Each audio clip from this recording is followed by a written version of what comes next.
반갑습니다.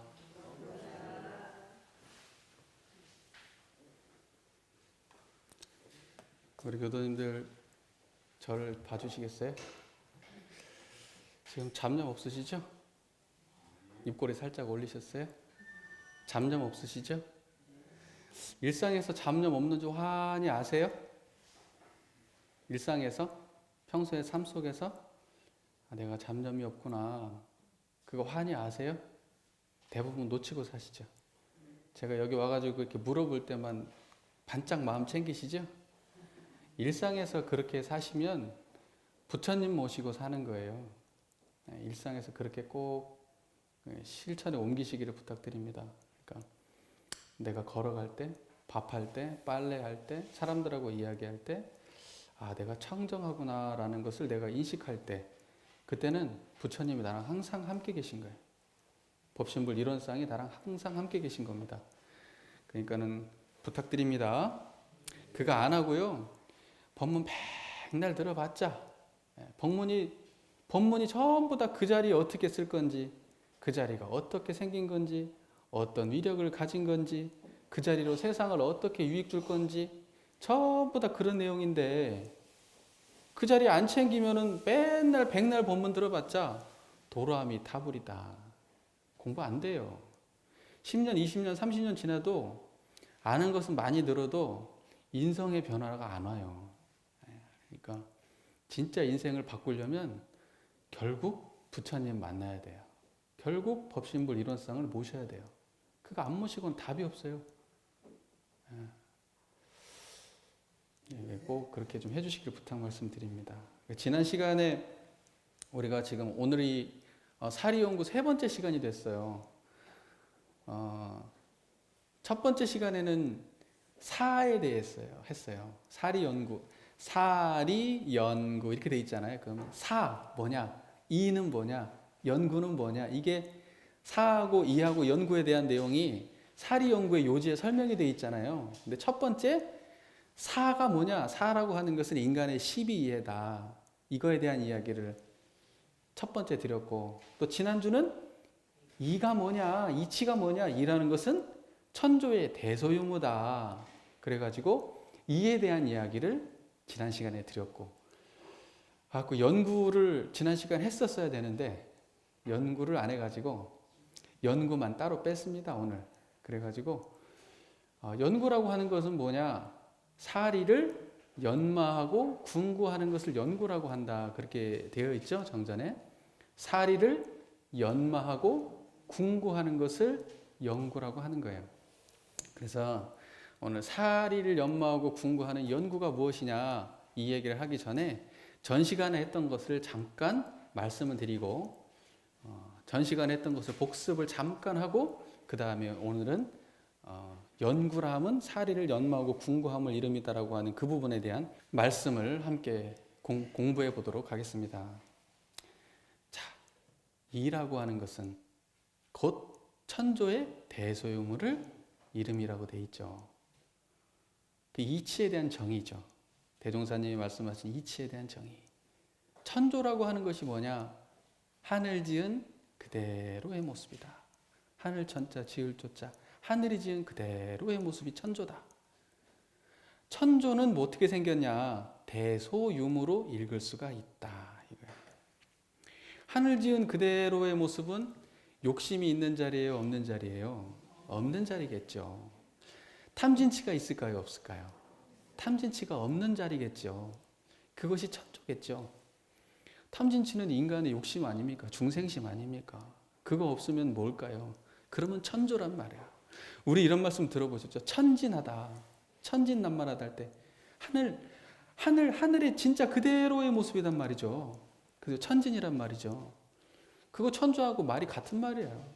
또 천심이다 이런 말도 쓰잖아요. 그죠?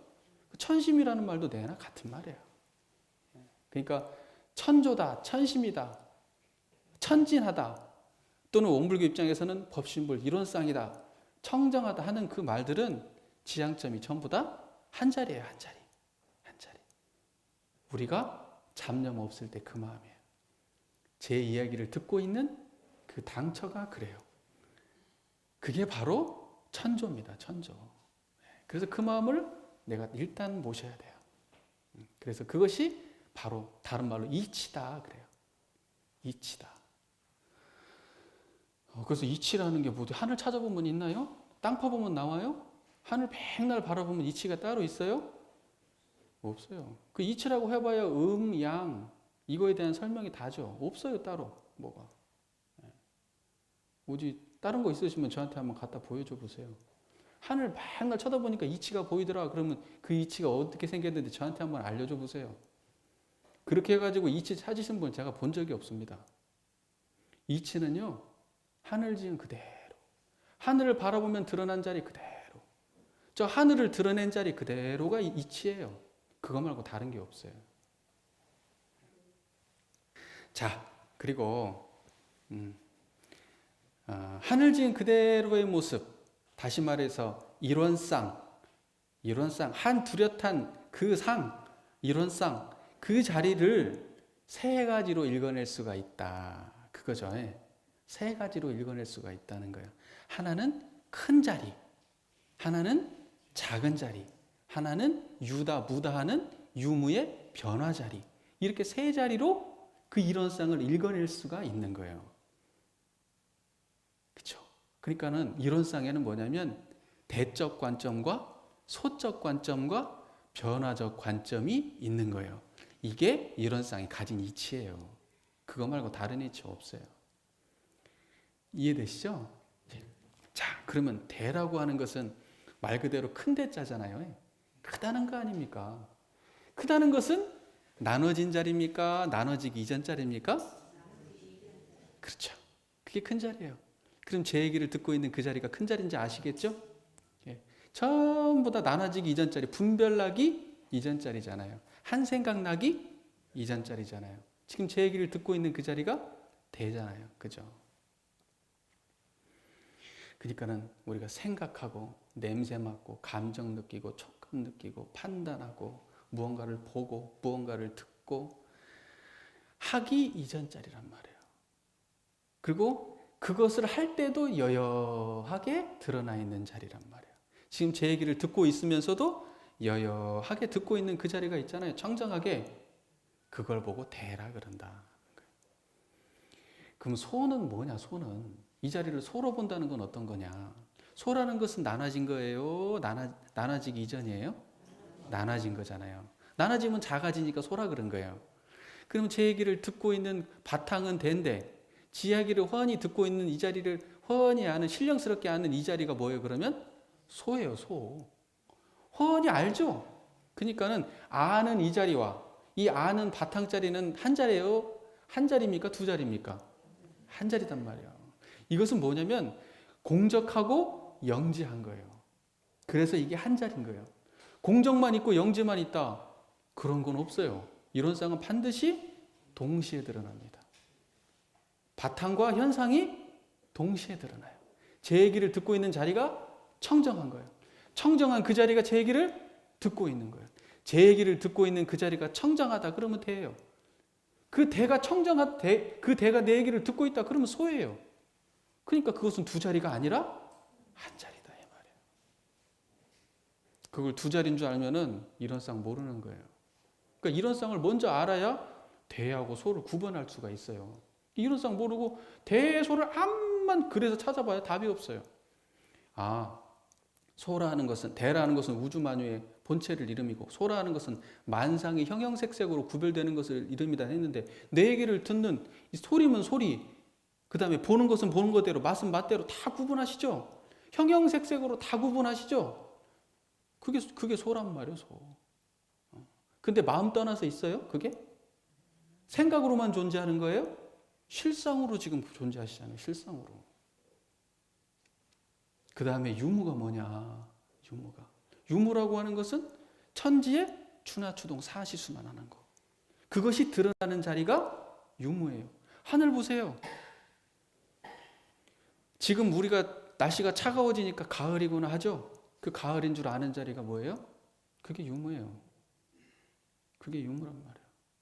아, 지금 봄이구나. 봄인 줄 아는 자리가 유무예요. 아, 내가 이거 봄 지나서 이제는 여름이 오겠구나. 그걸 아는 자리가 뭐예요? 유무예요.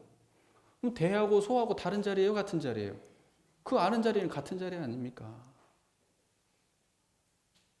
비가 오면 비가 그 풍운으로 상설, 천재 풍운으로 상설의 변화를 우리가 환히 알죠? 비 오면 비 오는 줄 알고, 비 오니까 농사 지어야 되겠다, 씨 뿌려야 되겠다는 거 환히 아는 자리가 어떤 자리예요? 그 자리가 유무 자리예요. 이런 쌍이죠. 그 다음에 만물의 생로병사 환히 알죠? 내 나이가 40이면 이제 중년이구나. 내 나이가 60이면 이제 인생이 후반기로 접어들었구나. 내 나이가 80이면 이제 갈 준비해야 되겠구나. 이거 환히 아는 자리 있어요? 없어요? 환히 아는 자리 있잖아요. 그게 유무라고요. 그게 유무예요. 아, 흥했다가 망하기도 하는 것이고, 흥망성쇠죠? 흥했다가 망하기도 하는 것이고, 망했다가 흥하기도 하는 것이고, 그것은 끊임없이 변하는 것이지 고정한 것이 아니구나. 그걸 환히 아는 자리가 뭐예요? 유무란 말이에요. 유무. 근데 그 유무는 머릿속에서만 존재하나요? 아니면 그 마음의 실상에서 드러나나요? 실상에서 드러나잖아요. 그러면 대하고 소하고 유무는 다 같은 한 자리죠? 한 자리가 드러내는 모습들이잖아요. 한 자리가 드러내는 모습들이에요. 그래서 대소유무를 이론상의 한 관점에서 볼 줄 알아야 공부 연말을 제대로 하고 있는 거예요. 그게 일심이라고 하는 거예요. 그게 일심 그러죠? 일심 그러니까 뭐 하나에 막 골몰한다. 이게 일심이 아니에요. 일심이라고 하는 것은 이론상이 일심이에요. 이 한 자리가 드러나는 거예요. 이게 그게 일심이라고 하는 거예요. 현상과 본체가 둘로 보이지 않는 자리를 일심이라고 하는 거지. 본체를 잊어버리고 현상에만 매몰되는 걸 일심이라고 안 해요. 그 말이 좀 어렵나 모르겠네요. 제가 여러 번 설명을 하기는 했어요. 자, 본체를 아는 자리와 만상의 구별을 아는 자리와 변화를 아는 이 자리가 전부 다 한 자리다. 이렇게 하나의 자리를 대소유무라는 세 가지 관점으로 읽어낼 수가 있는 것이죠. 우리가 지금 해봤잖아요. 다 읽어낼 수가 있잖아요. 대종사님께서 왜 굳이 법신불 이론상을 이 세 가지 관점으로 보는 연습을 해라 라고 했을까요? 왜 굳이 이 세 가지 관점으로 보라고 했을까? 대종사님은 이걸 세 가지 관점으로만 보지 않아요. 천지은에서는 몇 가지 관점으로 보나요? 8가지 관점으로 봅니다. 사은에서 몇 가지 관점, 대종사님은 이 성품을 갖다가 읽어내는 능력이 탁월하세요. 이걸 갖다가 마음대로 읽어냅니다. 근데 사리연구에서는 뭐라고 했냐? 세 가지로 읽어내라 그런 거예요. 대소유무로 읽어내라. 대소유무로 읽어내면 12이해를 구현하기가 수월하다 이거예요. 이론상을 대소유무로 읽어내면은 12이해를 구현하기가 수월하다 말이에요. 그래서 세 가지 관점으로 읽어라 그런 거예요. 12이해 드러나기 이전 자리가 뭐냐? 대다 이거예요. 12이해 끌려가지 않고 12이해 초연한 자리가 뭐냐? 그게 대자리다 이거예요. 그러면 12이해가 형형색색으로 선명하게 구별되고 완전하게 선명하게 온전하게 구현되는 자리가 뭐냐? 그게 소자리다. 12이해의 시종본말을 환히 알아서 이 12이해가 어떻게 흘러갈지 어디서 왔는지 명확하게 아는 이 자리가 뭐냐? 이게 유무라는 거예요. 그래서 대종사님이 이 세 가지로 보라는 거예요. 세 가지로. 12이해를 볼 때 이 이론상의 대소유무의 세 가지 관점을 네가 정확하게 연말을 잘 해놓으면은 12이해를 구별할 때 이 마음을 써먹기가 수월할 것이다. 그 말이에요, 그게. 좀 정리되세요? 대종사님께서 세 가지를 하니까, 그러면 천조는 세 가지만 있어요. 그렇지 않아요. 이건 대종사님께서 내려주신 법이에요. 대종사님의 법이라고요, 법. 대종사님은 이것만 만들 수 있는 게 아니에요. 이 자리를 공원정이라는 표현도 쓰시고요. 이 자리를 갖다가 천지팔도라는 표현도 쓰시고요. 이 자리는 자리 이탈하는 표현도 쓰시고요. 막 쓰세요, 막 써요. 그 중에 하나예요, 그 중에 하나. 그러니까 이론상 알면은 나머지는 전부 다 그 자리구나 알아요. 그러면 진짜 대종사님이 얼마나 이 이론상 성품이라고 하는 우리 이론상을 떡 주무르듯이 주물렀던 분인가를 우리가 금방 알 수가 있어요. 이게 보통 성자가 아니라는 사실을 우리가 이런 쌍을 만나야 알아요. 만나야. 그전에는 몰라요. 그러니까 그런 줄 알지 그냥. 어떻게 이렇게 할 수가 있을까? 정말.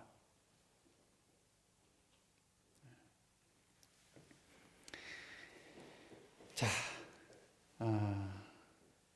대조유무라고 하는 것은 대종사님의 참 이게 바로 앉은 자리에서 대소유무 바로 알고 12에 어떻게 구현할지 방법을 바로 알아버리잖아요. 어려워요, 쉽어요? 안 해서 그렇지 막상 구현해 보세요. 실제로 해보세요. 3년만 해보세요. 누구나 다 합니다. 그래서 대승이에요. 그래서 최상승법이라는 거예요. 최상승법이라는 거예요. 누구나 할 수 있기 때문에 큰 길이고 대도고 누구나 금방 대도에 들게 만들어주기 때문에 최고의 공부법이라는 거예요. 어설픈 공부법 가지고 과거의 공부법은 산속에 들어가서 수십 년을 평생을 해도 견성을 못하는데 대종사님은 지금 앉은 자리에서 바로 견성해 주잖아요. 바로 앉은 자리에서 견성한 자리를 대소유무로 풀어버리고 바로 앉은 자리에서 12회를 이거 갖고 하라고 바로 알려주시잖아요. 우리는 정말 복 받은 줄 알아야 돼요. 복 받은 줄 아셔야 됩니다. 어디 가보세요. 이렇게 알려주는 데 있나? 없어요. 단언코 말씀드리지만은 진짜 복 받은 줄 아셔야 돼요. 네, 진짜로. 네, 넘어가겠습니다. 그래도 해봐야 알지 뭐 말로만 그런다 그러면. 오늘은 연구에 대해서 공부할게요. 연구다. 연구라고 하는 것은 사리를 연마하고 궁구하는 것을 이름이니라. 사리를 연마하고 궁구하는 것을 이름이다. 그러니까는 연마하고 궁구한다. 연, 궁구, 구 해가지고 연마, 궁구를 합쳐가지고 연구다. 이런 거예요. 대종사님 참 그 글씨 단순하게 쓰세요. 12회 사리 연구 그러면 4하고 2하고 연하고 9에 합친 말이에요. 그게 그냥. 예. 그쵸? 예. 사리 연구라고 하는 것은 사리를 연마하고 궁구하는 것을 연구라고 한다. 이게 단순한 얘기죠. 그러니까 인간의 12회를 연마하고 궁구한다. 연구한다. 천조의 대소유무를 연마하고 궁구한다. 연구한다. 이거예요. 연마한다는 말을 제가 사전에서 찾아보니까 네이버 사전 가장 전 세계적으로 똑똑한 양반이죠. 네이버 아시죠? 연마한다는 것은 갈연 갈마자다. 그러니까 연마한다는 것은 이제 갈연 갈마자인데 이 연마가 무슨 뜻이냐면은 학문이나 기술 따위를 힘써 배우고 닦는다. 학문이나 기술을 힘써 배우고 닦는다. 힘써 배우고 닦는다. 궁구한다는 말은 무슨 말이냐? 궁구한다는 것은 이 다할 궁 궁구할 구자인데 궁구한다는 것은 사물의 이치를 속속들이 파고들어 깊이 연구한다. 사물의 이치를 속속들이 파고들어 깊이 연구한다. 이렇게 돼 있어요. 우리 학교 다닐 때 유학 배울 때 경물치지 들어보셨어요? 경물치지? 경물치지 성의정심하는 경물치지? 경물치지라는 말이 있는데 물건에 이게 성리학에서 사물에 당해서 사물에 격해서 가만히 이걸 갖다가 이렇게 바라보고 연구하다 보면은 그 사물에서 이치가 드러난다는 거예요. 그게 경물이거든요. 경물치지. 그걸 뭐라 그러면 궁구한다 그래요. 궁구한다. 궁구한다. 그 같은 말이에요. 그게 뭐 때나. 그래서 근데 그러면 이제 연마하고 궁구가 어떻게 다르고 어떻게 같냐? 그래서 제가 암만 생각해봐도 저는 잘 모르겠어요. 이게 어떻게 다르고 어떻게 같은지. 표현이 조금 다르지 않나? 표현은 다르지만 실상 공부해보면 같은 거겠죠. 뭐 우리 교수님들 한번 구분해가지고 나중에 한번 알려줘 보세요. 처음에는 구분했다가요 유치해가지고 접었어요. 그래서 너무 오버해서 해석하는 게 아닌가 싶어가지고 접었습니다. 사리를 연구한다고 할 때 저는 이제부터 이제 연구에 대한 말씀을 드릴게요. 사리를 연구하는 방법론에 대해서 말씀을 좀 드리고 싶어요. 이거 아주 깊이 들어온 내용일 수가 있는데 우리 교도님들이 알아두면 참 좋겠다 싶어서, 그리고 평소에도 제가 이건 좀 문제 삼고 있는 내용이기도 해요. 자, 우리가 연구를 하잖아요. 연무하고 궁구를 한단 말이에요. 사리를. 그런데 우리는 그 두 가지 관점을 잊어서는 안 될 것 같아요. 이건 어디 교전에 나온 내용은 아니니까 뭐 버려도 됩니다. 하나는 뭐냐면 보편성이에요. 보편성. 보편성의 연구가 필요해요. 또 하나는 뭐냐? 구체성이에요. 구체성. 그러니까 보편성과 구체성을 다 가져야 된다라는 거예요. 연구를 할 때. 근데 대부분 보면은요, 보편성을 추구하는 사람들은 구체성에 문제가 있고, 구체성을 추구하는 사람들은 보편성에 문제가 있더라는 거예요. 근데 제가 많이 겪어보니까, 저만 해도 그래요. 저만 해도. 제가 이 과정을 겪어왔거든요. 보편성에 빠져서 허덕일 때가 있었고, 구체성에 빠져가지고 허덕일 때가 있었어요. 그런데 지금은 그 두 가지를 다 보려고 애를 쓰고 살거든요. 근데 지금 제가 보면 어느 한 곳에 치중해가지고 이게 공부 방향을 잘 못 잡으신 분들이 생각보다 아주 많습니다. 아주 많습니다. 이건 뭐 몇 명을 두고 하는 말이 아니고 우리 교단 전체를 통틀어서 제가 드리는 말씀이에요. 이건 아주 심각한 문제이기 때문에. 이런 얘기까지 우리 교도님들한테 드려야 되나 모르겠네요. 근데 우리 교도님들 뭐 여기 앉아 계신 분들이야 뭐 하루 이틀 교당 다니신 분들 아니고 때려 죽여도 나올 분들 아닙니까? 그죠? 네, 그러니까 편안하게 말씀을 드릴게요. 우리가 공부를 할 때 어떤 분들은 이렇게 숲을 봅니다. 보편성을 추구하죠. 숲을 봐요. 전체를 다 봐요. 그런데 그 안에 나무를 못 보고 돌을 못 봐요. 그러니까는 조금만 현재 우리의 삶에 적용하려고 해도 적용을 못 해요. 머릿속에 있는 이치는 쫙 환하지. 아는 것도 많고 다 한데 구체성이 없으니까 삶에 적용을 못 해요. 그리고 이런 분들의 특징이 뭐냐? 말은 잘해. 실천은 없어. 말만 잘해. 실천이 없어요. 그리고 일상생활하고 연관지어서 법문을 풀어낼 수가 없어요. 구체성이 없으니까. 그런 문제가 있어요. 그런 문제가. 그 다음에 또 어떤 분들은요, 숲을 못 보고 나무만 봐. 돌멩이만 보고. 거기 뛰어다니는 사슴만 봐요. 사슴 예쁘다고 쫓아다니네. 그런 분들의 특징이 뭐냐면 정말 열심히 하는 분들이에요. 그런 분들도. 근데 그런 분들은 어떻게 공부를 하시느냐? 연불에 꽂혀 계신 분들이 있어요. 연불만 해야 돼. 연불하면 다 할 수 있어. 좌선에 꽂혀 계신 분들이 있어요. 좌선은 몇 시간 이상을 해야 돼. 몇 시간 이상 안 하면은 성불 못 해. 어디 가서 우리 교리 알 수 없어. 이런 사람 깨칠 수 없어. 유무념 아니면 안 돼. 일상수행요법 1, 2, 3조 아니면 안 돼. 심신작용 감각감상 처리기재권 그거 안 하면 공부 못 하는 거야. 황당하지 진짜. 제가 이 얘기 들으면 황당해요. 왜냐? 그러면 대종사님이 교법을 왜 밝혀놓으셨대 이 많은 걸? 하나만 하지? 못 하려고 이렇게 복잡한 걸 다 밝혀놓으셨을까요? 뭐 때문에? 아니 쉬운 거 하나만 가르치지 못 하려고 이걸 다 해요? 하나만 하지 그냥. 근데 또 그런 분들하고 이야기를 나눠보면 어떤 현상이 발생하냐. 또 교리를 몰라요. 좌선만 알아 또. 근데 좌선도 대종사님께서 밝혀주신 대로 이해를 못해. 자기가 나름대로 이해를 해요. 다른 거 잡것들 다 가져와가지고. 유무념 하나를 보도 그렇고 일기를 보더라도 그렇고 대소유무가 안 드러나는 일기예요. 글짓기 잘하면 일기 잘 쓰는 거예요. 아니 그리고 공부가 지향하는 방향성이 있지 않습니까? 우리가 공도로 가야 되는 거 아니에요. 그런데 편벽되게 수행하는 분들의 특징이 뭐냐? 소승적이에요. 아주. 나 혼자만 할 수 있어. 그거 대종사님 본의가 아니잖아요. 숲을 못 보는 거 아닙니까? 근데 우리 교단에 아주 심각한 문제가 있는 거예요.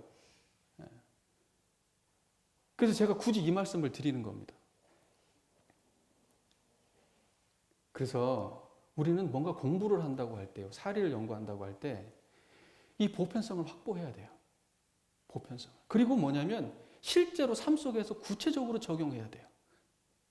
그래야 대종사님의 법을 온전하게 하고 있는 거예요. 한쪽에 치우치면 그건 대종사님의 의도가 아니에요. 전혀 빗나가는 얘기예요. 그러니까는 뭐냐, 제가 출가를 막론하고 공부를 열심히 한다고 하시는 분들의 인격이 향상되지 않는 이유는 뭐냐, 이 한쪽에 치우쳐 있는 경우예요. 아는데 실천이 없는 경우, 또는 열심히 수행한다고 하는데 보편적인 이해가 없는 경우. 대종사님의 교법을 처음부터 끝까지를 몰라요. 큰 틀에 대한 이해가 없어요. 백날 해보세요. 그게 되나 안 되나. 좌선을 한다고 하는데 이론상을 빼놓고 하네. 아니, 법신불 이론상을 신앙의 대상과 수행의 표본으로 모시라고 했는데 이론상을 빼놓고 기도 열심히 하고 좌선 열심히 해보세요. 결과가 나오는가. 안 나온단 말이에요. 그래서 제가 드리는 말씀이에요.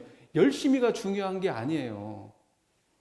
정확하게 열심히 해야 돼요. 정확하게 열심히.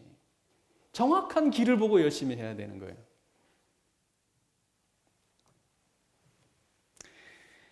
그만해야지.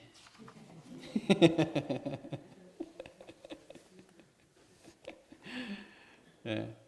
대종사님의 교법을 보면 항상 그렇잖아요. 병진해라. 원만하게 해라. 그것은 느린 것이 아니에요. 그것은 빠른 길입니다. 빠르고 정확한 길이에요. 원만하게 해라. 병진해라. 그게 대종사님의 정신이란 말이죠. 내가 어디가 빠졌는지 스스로 점검해 봐야 돼요. 그래서 내가 기울어진 쪽이 있다면 반드시 바로 해야 돼요. 기울어졌으면 나는 공부에 앞으로 나가는 것이 아니라 공부를 퇴보하고 있는 경우가 될 수도 있어요. 열심히 하면 할수록 했다는 상은 너무너무 쌓여가가지고 나중에는요, 아마 대종사님이 내려와서 얘기해도 안 들을 거예요. 대종사님이 갑자기 앞에 나타나가지고 얘기해도 모르는 소리 하지 마 이럴걸요 아마. 그렇게 되면 안 되겠죠. 그렇게 되면 안 되겠죠. 자, 그래서 우리가 인간의 12이해를 인간의 12이해, 그다음 천조의 대소유무, 이 모든 것들을 연마하고 궁구할 때 폭넓게 보편성을 확보하고 그 다음에 구체적으로 깊이 있게 현실에 적용해 가면서 해야 된다. 이런 말씀을 드립니다. 그러니까 원불교에서 이제 사리를 연마하고 궁구한다 할 때 먼저 사적인 관점을 말씀드릴게요. 인간의 12해를 그러면 연마하고 궁구하는데 어떻게 하는 게 12해를 연마하고 궁구하는 거냐? 12해를 어떻게 하는 게 연구하는 거냐? 그리고 그 연구를 어떻게 하면 보편성과 구체성을 확보하면서 할 거냐? 12해를 제대로 공부하려면 우리가 사리연구 방법론에 뭐가 있냐면 경전, 강연, 회화, 의두, 성리, 정길기가 있죠. 경전, 강연, 회화, 의두, 성리, 정길기. 이걸 갖다 통틀어서 보면 간단하게 이걸 정리하자면 일단은 성자의 법을 공부해야 돼요. 내가 그래야 12해가 밝아집니다. 어떤 것이 옳은지 그른지 이로운지 해로운지. 대종사님의 가르치심을 온전하게 공부를 해야 돼요. 그 중에서도 정전에 나와 있는 인생의 요도가 뭘까요? 사은, 사요. 인생의 요도, 사은, 사요가 바로 12이해를 갖다가 온전하게 구현하고 있는 법문이에요. 그거에 대한 연마가 있어야 되고 그거에 대한 실천이 있어야 구체성이 있는 거예요. 그 다음에 그것만 있으면 안 돼요. 사람들의 관계 속에서 배움이 있어야 돼요. 감각, 감상, 심신작용, 처리권 있죠? 그 배움이 있어야 돼요. 근데 그 배움은 항상 법신불 이론상을 모신 그 보편적 진리의 바탕에서 배움이 수용이 돼야 돼요. 나의 탐욕과에 끌려가지고 수용이 되면 안 돼요. 나의 욕심에 끌려서, 나의 어리석음에 끌려가지고 더 사람들의 말이나 행동들이 나에게 수용이 되면 안 돼요. 그 끌리지 않는 청정하신 법신불 이론상의 근원에서 모든 것이 수용되어야 돼요. 그래야 보편성이 확보가 되는 거예요. 그 다음에는 실천하지 않으면 무슨 소용이 있습니까? 실제로 해보는 거예요. 해보면 이렇게 하니까 되더라, 이렇게 하니까 잘 안 되더라.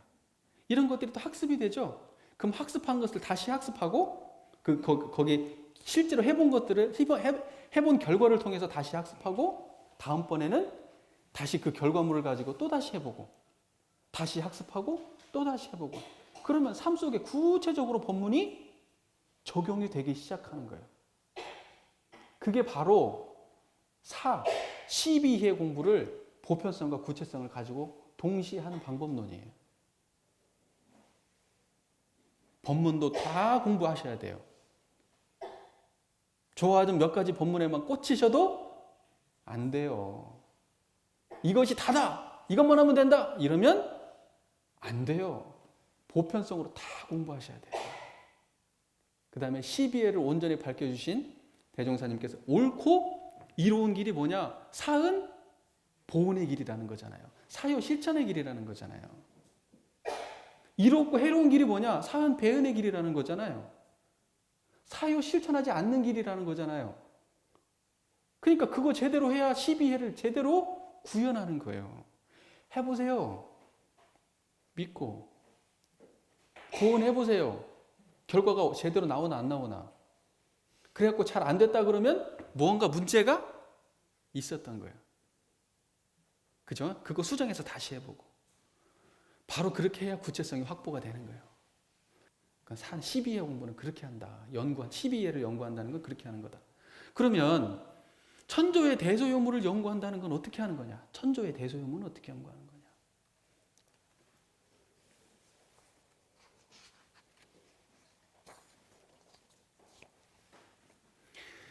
일단은 이론상을 모셔야 돼요? 안 모셔야 돼요? 일단은 모시는 거예요. 그러니까 제가 이런 말 안 한다 하더라도 이건 이론상을 전제한 말이구나. 이거 이해해 주세요.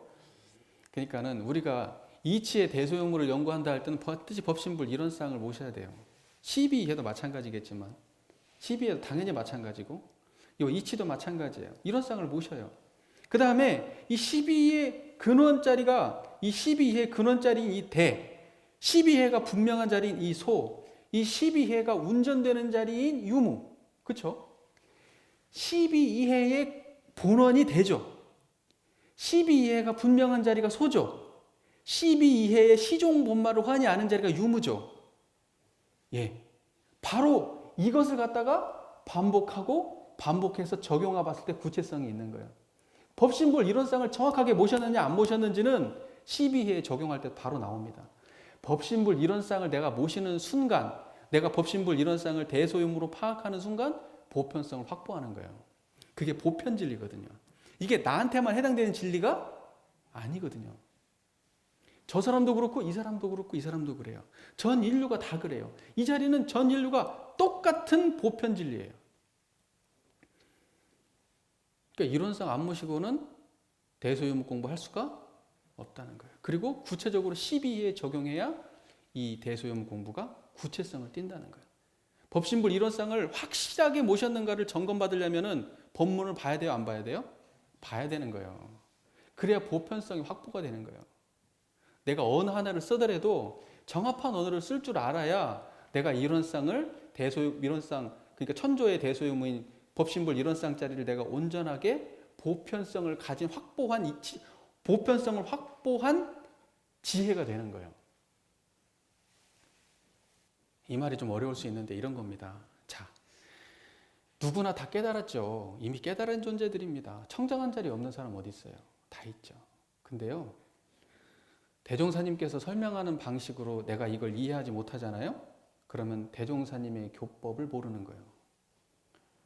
그러니까 이 자리를 깨달았는데 내가 기독교인인데 이 자리를 깨달았어요. 그러면 그 사람은 하나님 모시는 방식으로만 이 자리를 이해할 수 있어요. 예를 들면 그런 거죠. 내가 불교적 방식으로 이 자리를 했어요. 그러면 진공묘유, 공정영지 요 이상 더 이상 그걸 할 수가 없어요. 똑같은 자리를 내가 봤다 하더라도 이걸 어떻게 쓸 줄 아느냐가 수준 차이가 나는 거예요. 그것을 갖다가 대종사님께서 예를 들면 이걸 갖다가 지극히 정성한 자리다. 예를 들면 이런 표현을 했잖아요. 그러면 현상에 정성하게 구현돼요, 이게. 똑같은 자리인데. 그러니까 이런 거예요. 이게 참 설명이 어렵네요. 예전에 그 영화 혹시 보셨는가 모르겠어요. 부시맨이라는 영화가 있었어요. 안 보신 분들 많이 있을까 모르겠어요. 부시맨이라는 영화. 갑자기 생각이 났어요, 지금. 부시맨. 그 비행기를 타고 쭉 가다가 그 외국인이 이렇게 콜라를 마시고 콜라병을 휙 던지잖아요, 밖으로. 근데 그게 이제 부시맨 사는 땅에 뚝 떨어진 거예요, 콜라병이. 그 미국인들은 그 콜라병 쓰는 목적이 뭐예요? 그 콜라를 담는 그런 용기로 쓰잖아요, 그 병을요. 그 이상 다른 걸로 안 쓰잖아요. 근데 부시맨들은 그 콜라병 어떻게 씁니까? 그거 가지고 뭐 또 두드리고, 그것도 뭘 또 거기다 막 갈고, 막 그래가지고 그 병 하나를 가지고요, 아주 대단하게 써먹어요, 그 부시맨들이. 제가 지금 정확한 기억은 없어요. 제가 지금 그 영화 하도 본 지가 오래돼가지고 막연한 기억만 있는데, 그러니까 여기서 하고 싶은 얘기는 뭐냐? 병이잖아요, 같은 병. 미국인한테도 병이고요, 부시맨한테도 병이 똑같은 병이에요. 근데 써먹는 수준이 어때요? 써먹는 수준이 달라. 제가 하고 싶은 말씀이 그 말씀이에요. 보편성을 확보했다는 건 뭐냐? 모든 사람이 인지하는 병을 아는 거예요. 저 사람한테도 병, 이 사람한테도 병, 이 사람도 병이에요. 그러나 대종사님은 이걸 어떻게 쓰는지 방법론이 있는 거예요. 이 사람은 병을 물 담는 걸로 써. 이 사람은 병을 갖다 콜라 담는 걸로만 써. 이 사람은 병을 가지고 뭐 어떻게 써. 그런데 우리는 이 병을 이렇게 써요. 그게 대종사님의 교법이라는 말이에요, 그게. 병을 알았다. 그건 보편성을 확보한 거예요. 근데 그게 병인지 확실히 알아야 될 거 아니에요. 그래서 법문이 필요한 거예요. 법문. 법문을 어느 정도 정확히 법문의 이해가 어느 정도 되어야 내가 지금 드러난 자리가 이 자리가 맞는지를 알 수가 있어요. 병 맞구나라는 걸 알 수가 있어요. 아, 이게 불성 맞구나. 이게 이론상 맞구나. 이 이론상이 맞다는 확신이 들려면 교법적 이해가 있어야 된다, 이 말이에요. 이해가 되세요? 병에 대한 설명을 잘 알아야 병인지 알 거 아니에요, 봤을 때. 그리고 그걸 어떻게 써먹는지 있죠. 그걸 어떻게 써먹는지. 그걸 구체적으로 이제 써먹는 방법론에 대한 이야기가 있잖아요. 그게 대종사님의 특별한 교법이에요. 그러니까 병을 갖다가 대종사님은 이론상이죠. 대소요무로 쓰라고 얘기한 거예요. 대소요무로 읽으라고 얘기한 거예요. 그 다음에 그걸 12회 구현하라고 이야기하는 거란 말이에요. 그리고 실제로 해보세요. 그래야 구체성이 확보가 되는 거예요. 제가 이 설교가 쉽지는 않죠. 교도님 쉽지는 않아요. 그러나 제가 이렇게 조금 어렵다 싶은 설교를 계속 하는 이유는 쉬운 것만 찾고 듣다 보면요, 공부가 발전이 없어요. 예, 공부가 앞으로 나가질 않아요. 똑같은 얘기 또 듣고, 똑같은 얘기 또 듣고, 그 뭔 공부가 되겠어요. 그래서 제가 교도님들이 약간 힘들어 하시는 거 알지만 조금 어려운 말들을 지금 계속 하고 있는 거예요. 그러나 꾸준히 따라오시다 보면 나중 되면 쉬운 것들은 문제가 전혀 안 될 거예요. 그리고 다음번에 또 똑같은 얘기가 반복되다 보면 어느 한순간에 이것이 자연스럽게 이해가 되고 편안해지실 때가 올 거예요. 저는 그런 믿음이 있습니다. 그러니까 우리 교도님들 법에 좀 빠지지 마세요. 인간이 왜 사람과 사람 사이가 인간이죠? 네, 사람 사이가 인간이다. 인간관계는 항상 시비 이해가 있기 마련이죠. 대종사님께서 인간관계 떠난 법문을 내놓으시나요? 인간관계에 대한 법문인가요? 다 인간관계에 대한 법문이에요. 대종사님께서는 인도상의 요법을 주체 삼으신 것이지 무슨 동물의 요법을 주체 삼은 게 아닙니다. 무슨 저기 무슨 뭐 우주 바깥에 있는 어떠한 진리를 삼은 게 아니에요. 인간. 그러니까 인간관계 속에는 항상 시비 이해가 있다 이거예요. 그런데 이 시비해를 우리가 떠나서 살 수가 없다 이거예요. 그리고 이런 말이 있죠. 피할 수 없으면 즐겨라. 피할 수 없으면 즐겨라. 우리는 떠날 수 없어요.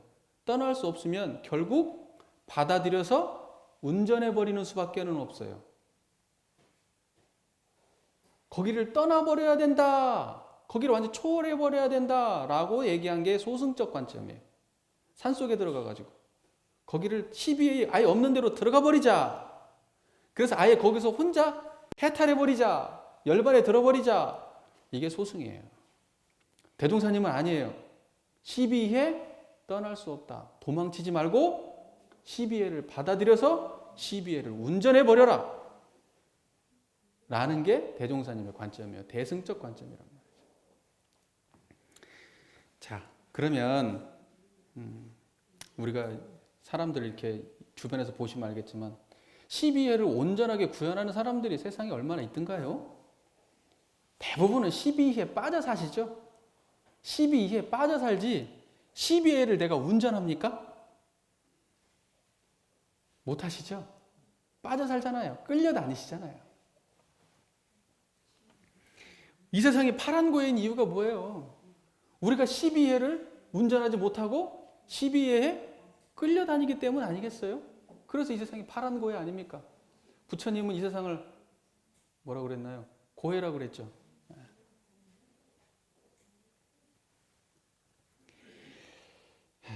그러니까는 인간관계를 떠나서 살 수 없다라고 하는 내용들이 어디에 나와 있냐? 사은에 나와 있죠. 시비에 떠나 살 수 없다는 내용이 어디 나와 있냐? 사은에 나와 있어요. 사은사유에. 우리 그거 떠나 살 수 없습니다. 자, 그래서 어떻게 해야 시비에 끌려다니지 않고 시비에를 운전할 수 있을 것인가? 이제 바로 이 문제죠. 바로 이것이 이제 어떻게 보면 사리 연구의 과제죠. 과제. 자, 법신불 이론상을 수행의 표본으로 모셔야 돼요. 일단 첫 번째. 원불교는 일단 무조건 법신불 이론상을 수행의 표본으로 모셔야 됩니다. 그리고 시비해를 따르는 것이 아니라 인간의 시비해를 따라갈 것이 아니라 어디를 따라가는 천조의 대소유물을 따라야 돼요. 법신불 이론상을 수행의 표본으로 모시고 어디를 따라야 된다? 인간의 시비해를 따르는 것이 아니라 천조의 대소유물을 따라야 된다는 거예요. 개교의 동기에서는 뭐라고 밝혀주세요? 물질을 따라야 되나요? 정신을 따라야 되나요? 정신을 따라야 돼요. 물질을 따르면 시비해에 말려들어요. 정신을 따라야 시비해를 운전합니다. 파란고의 일체생명을 광대무량한 낙원으로 인도한다. 시비해를 온전하게 운전한다. 이것은 방법이 딱 하나뿐이에요. 법신불 이론상을 따르는 것뿐이에요. 대소유물을 따르는 것뿐이에요. 정신의 길을 따르는 것뿐이에요. 물질의 길을 따르지 않는 거예요. 시비이해에 휘말려 시비이해를 따르지 않는 거예요. 사리 연구의 요지에서는 인간의 시비이해의 바른 이해를 통해서 법신불 이론상을 깨달으신 소태산 대종사님의 가르침에 부합하는 시비이해, 즉 사요, 사은 이것을 잘 연구해야 된다. 그러니까 우리가 시비이해를 온전하게 구현하기 위해서 사은사요를 잘 연구하고 사적 관점에서는 그래요. 사은사요를 잘 연구해서 시비이해를 갖다가 제대로 구현할 수 있을 때까지 우리가 연구를 하고 해야 되겠죠. 그 다음에 이제 이치적 관점에서는 어떠냐? 법신불 이론상을 수행의 표본으로 모시고 대소유무적 관점을 갖다가 계속 공부해야 돼요. 네. 그래가지고 시비해를 대소유무적 관점으로 운전해내야 된다. 제가 한 말씀만 더 드리고 이제 마칠게요.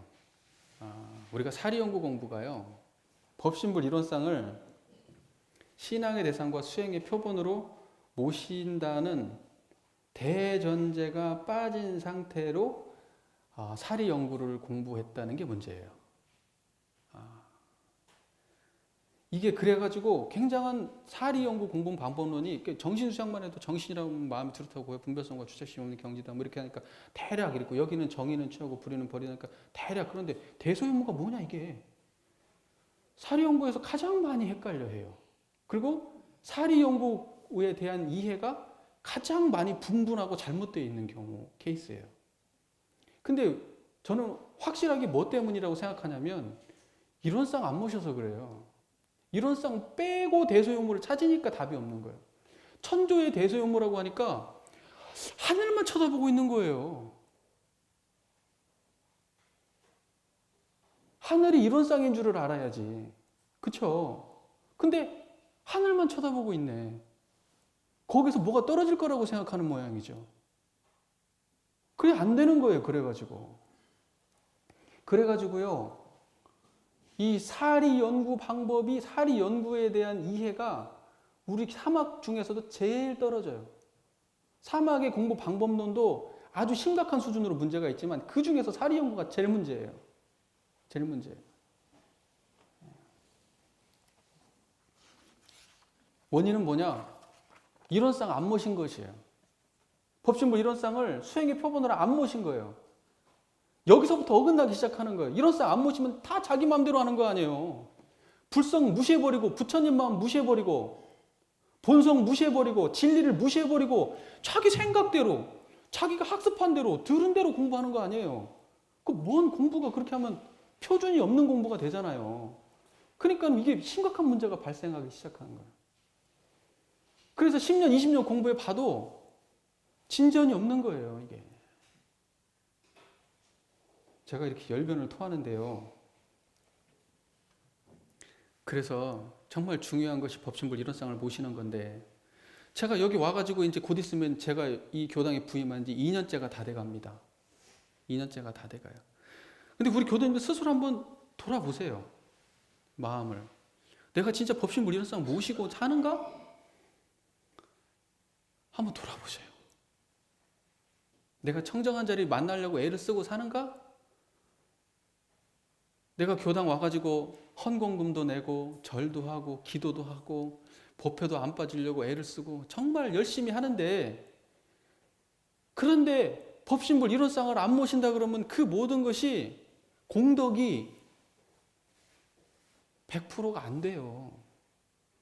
제가 여기서 더 심하게 말하면 신심 떨어질까 봐 그렇게 하는 말씀 못 하겠지만은, 진짜 공덕을 낮추려면 그 자리 모셔야 돼요. 이론상.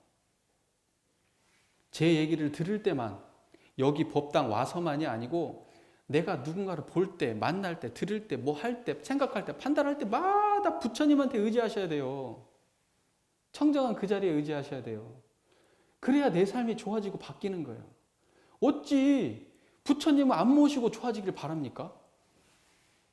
어찌 부처님을 안 모시고 소원이 이루어지길 바래요? 내가 바라는 바가 있으면 부처님을 모셔야 될 거 아니에요. 왜 갑자기 제가 이렇게 진지해졌을까 모르겠지만,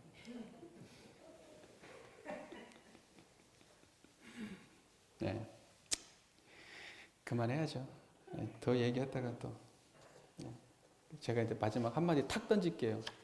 12이해에 반영되지 않는 대소유문은 도학 공부가 아니다. 결론이 그겁니다. 12이해에 반영되지 않는 천조의 대소유문은 쓸모없는 거다. 그것은 그냥 잡지식에 불과하다. 제가 좀 너무 세게 얘기하는데 그렇게까지 얘기하셔야 좀 받아들이실 것 같아서. 경청해 주셔서 감사합니다.